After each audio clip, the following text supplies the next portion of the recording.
There's other functionality that for you attorneys is really helpful. I mentioned it a little bit earlier on, and that is the ability to now have access to all of your cases and all of the case documents. So now that you've been verified, not only do you get this list of your cases, but you can actually access them directly through TurboCourt. And in your user menu, there is another item called My Cases.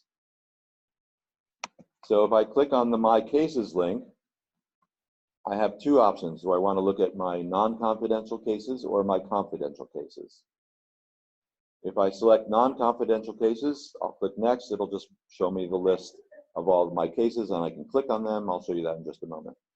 But if I want access to my confidential cases, if I happen to have any, this is where Connecticut Probate Courts has asked us to do another level of security, because it's so easy and convenient to access confidential information this way that they want to verify you one more time.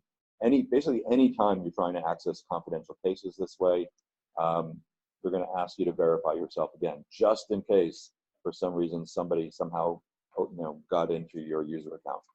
So if I click on continue, it's going to say, okay, we've got your email address, maybe we've got your cell phone number, choose which one, we'll send you a code, enter the code, and then you're good to go, and you can look at your confidential cases.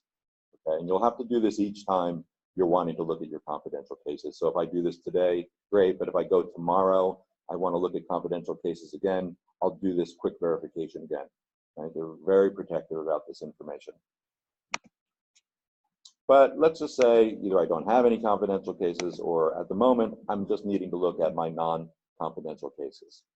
So I check that box, I click continue, and once again, we're now talking with the courts, and we're actually not in TurboCourt at this moment. We are now at the court site, if you will, looking at your cases. So if there are many cases, then there'll be multiple pages here. And as you can see, there are links. And so I can click on any of these case numbers, and I can see all of the documents. Now this one looks like there's 3 pages worth of documents. But right now I'm actually only looking at 10 documents per page.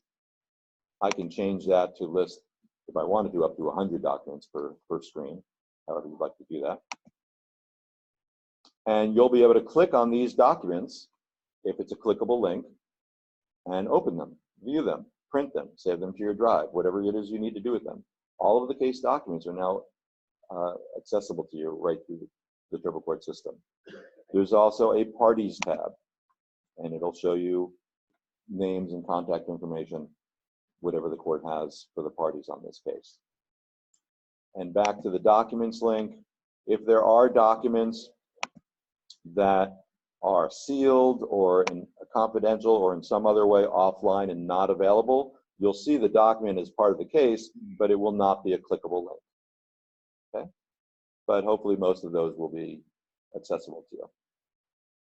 And then when you're ready to go back to TurboCourt, you just click Return to TurboCourt, and it just brings you right back to where you were.